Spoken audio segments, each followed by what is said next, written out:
Robert Whittaker versus Darren Till. Amazing fight. That was such a highly technical fight.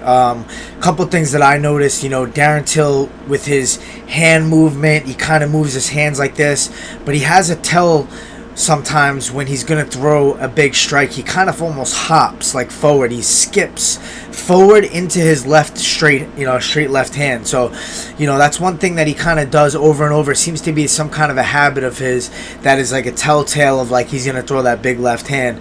Robert Whittaker did a great job at chewing up that outside leg kick, with the outside left leg. Kind of hitting the calf, hitting the knee a little bit, hitting the thighs, mixing it up over there. He was really good with avoiding and then coming over the top with hooks as well. And another thing that I noticed with Till is when Till's on his back, he's kind of strictly defensive. He's not a guy that has like savvy jiu-jitsu. He's going to look for a sweep or look for a submission. He's kind of trying to hold and figure out a way to get back up to his feet. But Whittaker was doing a really good job with working that left hand in and coming over with an elbow like that. And he was landing it over and over until Till finally got back up to his feet. I scored the fight for Whittaker. I thought it was 3-2 for him. I couldn't tell you which rounds went which way, but it was a close fight. I think the takedowns definitely made a difference. Not that Whittaker did amazing damage with the takedowns, but he did do a little bit of damage with one of them, and one of them was a little bit different, but he did get the takedowns, so that was definitely something that was calculated into the fight, I feel. But it was a fight where you could tell both of these guys were saying very high stress.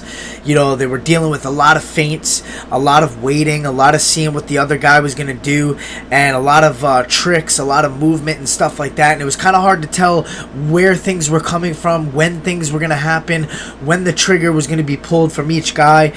Very interesting fight to see. Two high-level guys at striking. And different styles as well. Till was, his knee was hurt, so he was barely bouncing. And then you got a guy in Whittaker who bounces, back and forth constantly and switches stances and kind of stands in like a karate sideways stance like Stephen Thompson does.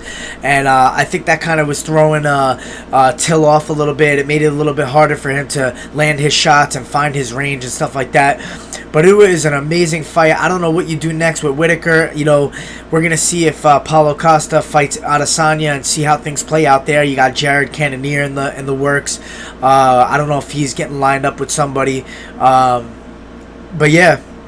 What do you do with Darren Till?